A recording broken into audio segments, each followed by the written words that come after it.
Last time, we ended with a question. Do you think the Zodiac was ever truly catchable? That was the story of what he did. And the story what he did was complete. But that was only the first half of the saga. This is the story of why he wasn't caught. Search goes on in San Francisco for the man known as the Zodiac Killer. The psychotic killer has already murdered 5. This guy is a pathological psycho killer. How long have you had those headaches, Sam? Since I killed a kid. Police are now convinced that it was the killer of a San Francisco cab driver who sent in a swatch of bloody cloth with a letter to the San Francisco Chronicle. He claims that he's murdered 13 individuals. Of course, our records reflect 5. I also killed those kids last year. Goodbye. School children make fine targets. I think I shall wipe out a school bus some morning.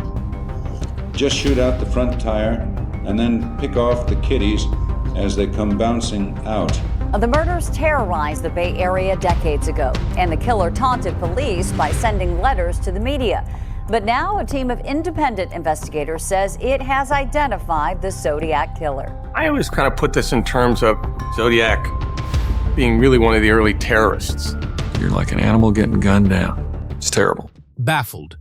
It is the word that would define this case for history. A synonym for mystery, for the inscrutable, for the genius who outwitted everyone. But what if baffled was not a condition imposed by a criminal mastermind, but a state of being cultivated by a series of profound and ordinary failures? This is not a story about a ghost. It is an autopsy of an investigation that had a living, breathing, vulnerable man in its grasp, and let him vanish not into the night, but into the maze of its own limitations. The evidence is all here, catalogued, numbered, preserved. A partial fingerprint, the ridges stained not with ink, but with the blood of a victim. A swatch of cloth, torn from a dying man's shirt, mailed as a gruesome trophy. A police sketch, drawn from the clear memory of 3 teenagers.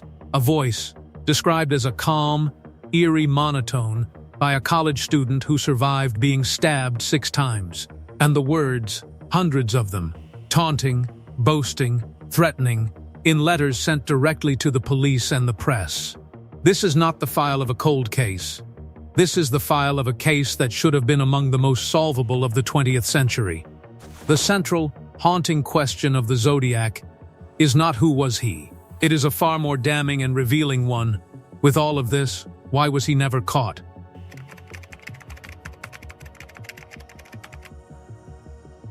To diagnose the failure, we must first identify the moment the patient was most alive, the moment just before the flat line. That moment was not in a remote lover's lane, shrouded in darkness and isolation. It was on a crisp October night in 1969, in the well-lit, orderly streets of one of San Francisco's most affluent neighborhoods. The Zodiac, for reasons we can only speculate, arrogance, a desire for new hunting grounds, a need for greater notoriety, made a catastrophic tactical error. He brought his ritual of violence into the heart of the city, and in doing so, he momentarily ceased to be a specter and became a man surrounded by witnesses, by houses, by telephones, and by a police force that could be at any address within minutes. It appeared to be a routine robbery of a cab driver, which unfortunately was not an unusual crime. Many cab drivers were robbed in that area. Inspector David Toski arrived at the scene seeing a dead cab driver, a robbery gone wrong. But the scene betrayed something else. This was not a quick, panicked theft. The killer had taken time. He had sat in the front seat. He had methodically torn a piece of the victim's shirt. This was not a crime of need. It was a crime of signature. And while he performed this macabre ritual, he was being watched. Across the street, 3 kids were having a party in their home when they looked outside and saw a man inside the cab with Paul Stine. He appeared to be doing something to his body. They were terrified and called the police. This is a critical detail. They were not passing motorists catching a glimpse in shadows. They were stationary observers with an elevated direct sightline. They watched him for an extended period. They saw his actions. They saw him leave. And crucially, they called the police while he was still within visual range. The dispatch log from that night is not a record of a mystery. It is a record of a real-time manhunt for a suspect whose location was known within a few blocks, whose description was being given even as he walked. The police response was immediate. The area around Washington and Maple Streets became, in effect, a tightening net. And then, the forensic gold. On the outside of the cab door, the door the witnesses saw him use, technicians found a print. Not a smudge, not a partial. A print with the victim's blood settled into its grooves. It was the holy grail of pre-DNA forensic evidence. A direct physical transfer from the killer, irrevocably linking him to the moment of the crime. By midnight, the San Francisco Police Department possessed what countless detectives dream of. A fresh scene, multiple coherent eyewitnesses giving consistent details, a forensic link, and an active, contained perimeter. The investigation was not behind, for perhaps the only time in the entire saga, ahead of the killer. He was inside the net. And then, the net dissolved. The mechanism of the failure was absurdly simple. It was a single word, misheard over a crackling police radio. In the tense relay of information from the teenagers to the operator to the dispatcher, the phrase white man became black man. During the confusion and the fear of that moment, it's possible that they may have said something like, "The man's wearing a black jacket," or "black pants." And somehow the dispatcher misheard this and then repeated they were looking for a black man instead of a white man. This was not a minor clerical error. This was a reversal of polarity for the entire manhunt. Every patrol car now had an incorrect key identifier. The net was looking for the wrong person. Officers Don Fook and his partner, cruising the perimeter, saw a white man walking. He matched the actual physical description being broadcast incorrectly. He was in the right place at the right time. They were driving west on Jackson Street when they saw a white man walking along the sidewalk. Those cops apparently stopped him and asked him if he had seen a black man in the neighborhood anywhere. He said that he did see a guy heading in opposite from the way he was going. And they said thanks and took off and drove away. The officers, acting on the flawed intelligence they had been given, drove away to search for a phantom. The white man continued walking. By the time the correction was broadcast, the critical minutes, the golden minutes of any manhunt, had bled away. The perimeter's integrity was broken. The suspect had melted from a specific target into the general population. The Zodiac himself would later confirm this encounter in a letter, his gloating tone a stark indictment of the error. P.S. 2 cops pulled a goof about 3 minutes after I left the cab. I said yes. There was a man waving a gun, and the cops peeled rubber and went around the corner.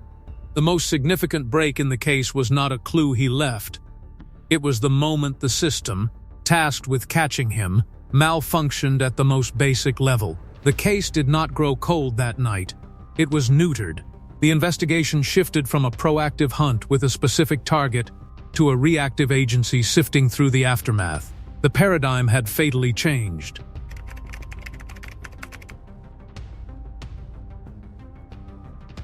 The bloody print was the cornerstone of the physical case. But in 1969, a fingerprint was not a detective. It was a comparator. Without a suspect's prints to place beside it, it was merely an artifact.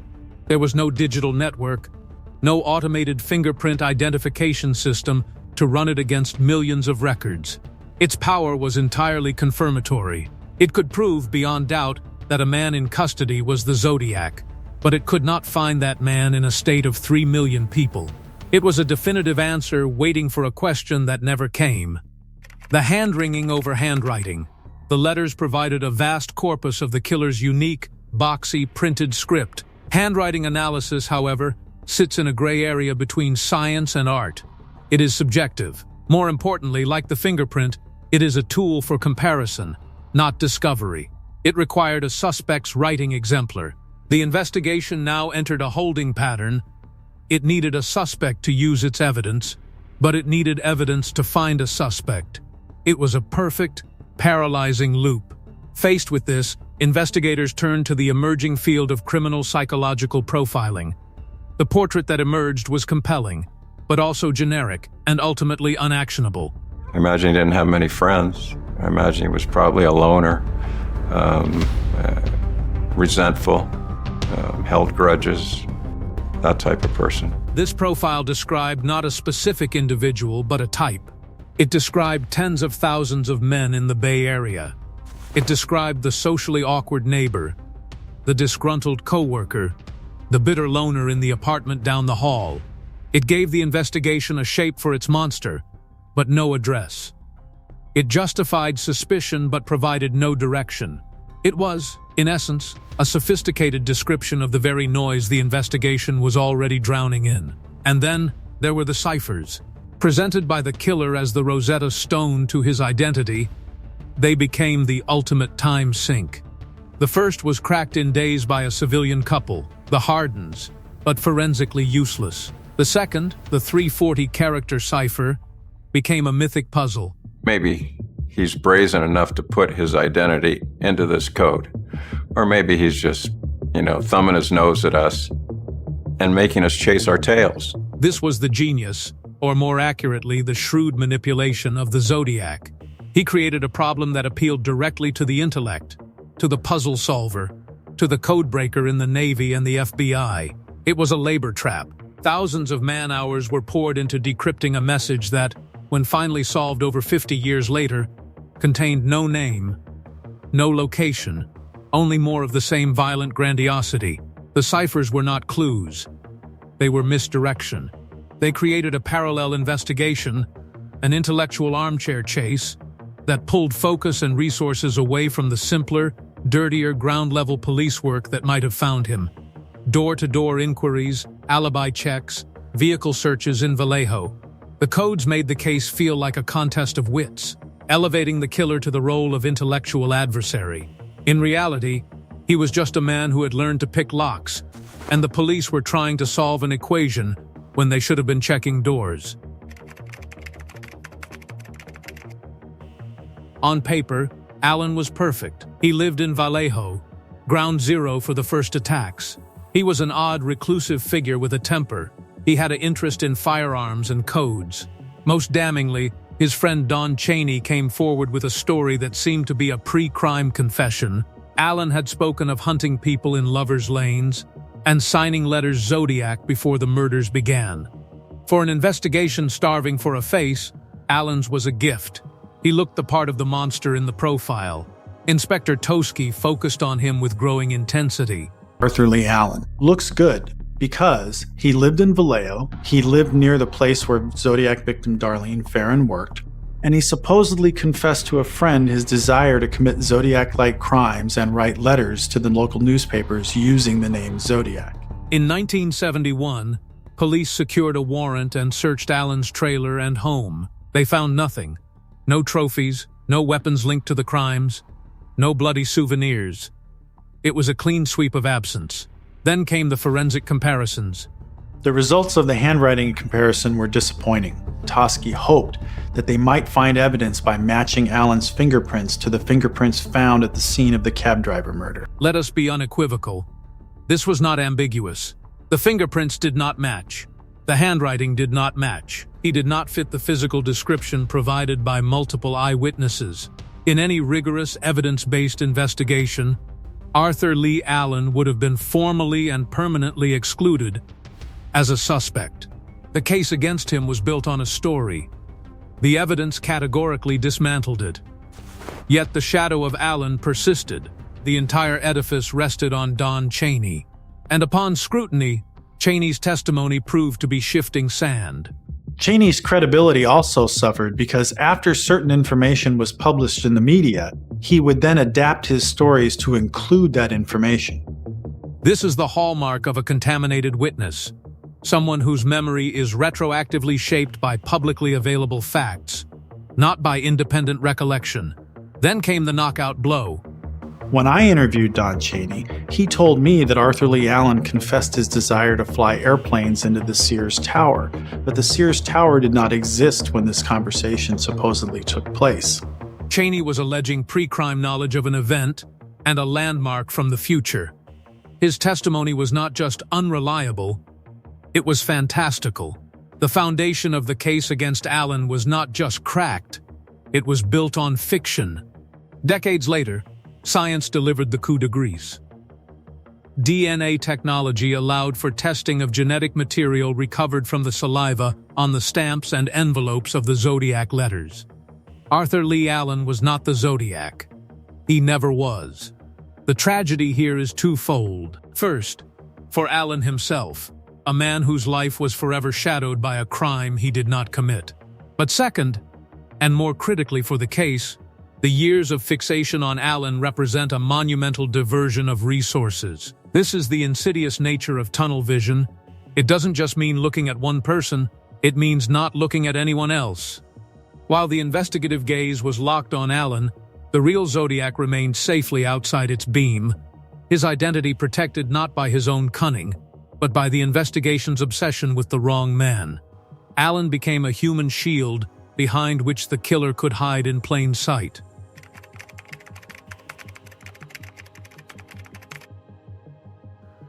If the Allen vortex was an internal failure, the Zodiac expertly engineered the external environment to make any recovery impossible. He did not simply commit murders, he waged a psychological and logistical war against the very machinery designed to catch him. His weapon was not a gun or a knife, it was information. The Zodiac understood the media's power better than the police did. Each letter was a calculated event designed to achieve specific goals, to terrorize the public, to humiliate the police, and, most importantly, to dictate the investigative agenda. I always kind of put this in terms of Zodiac being really one of the early terrorists, using the media to spread a paranoia and a fear in the community. The school bus threat was a masterstroke of tactical diversion. School children make fine targets. I think I shall wipe out a school bus some morning. Just shoot out the front tire and then pick off the kiddies as they come bouncing out. I wouldn't let my kid on a bus in those circumstances, in that situation, in that time and place. Overnight, the primary mission of law enforcement in the Bay Area shifted from investigation to protection. Patrol officers were reassigned to guard details. Helicopters followed bus routes. The finite resources of the police department were forcibly redirected away from the hunt for a killer and towards the defense of the community. The Zodiac, with a few lines of text, had effectively disarmed his pursuers. As the case captivated the nation, it generated its own ecosystem of interference. The famous TV call-in to attorney Melvin Belly's show consumed vast investigative effort, only to be traced to a psychiatric patient, another dead-end hoax fueled by the case's notoriety. The Zodiac later wrote to clarify it wasn't him, a meta-commentary that showed he was an avid student of the chaos he created. It is no longer an active investigation so much as a historical artifact being curated. The original detectives are gone. The institutional memory has faded. The case file is a closed loop. Any new break is almost always a re-examination of the same circumstantial evidence against a new named suspect. A Gaikowski, a Kane, a Van Best. A cycle that plays out in books and documentaries. Each theory dismantled by the same lack of a fingerprint match. The same excluded DNA. The case is a machine that now only produces one thing: more theories about itself. It is unsolvable not because the answer isn't there, but because the process of finding it has been terminally corrupted by time, distraction, and its own legendary status. So we are left with our original vexing paradox. A case brimming with evidence. A fingerprint. A voice. A face. A handwriting sample. A geographic pattern, yet empty of a name. The solution does not lie in a new suspect or a newly discovered clue. The solution lies in understanding that the mystery was solved long ago. We simply failed to arrest the answer. The Zodiac was identified as a white male, medium build, with glasses, in his late 20s or 30s, with a calm voice, and possessing a rudimentary knowledge of codes and a deep-seated resentment. That was the man described by evidence and witnesses in 1969. He was located on a sidewalk in Presidio Heights within the active perimeter of a police manhunt on the night of October 11, 1969.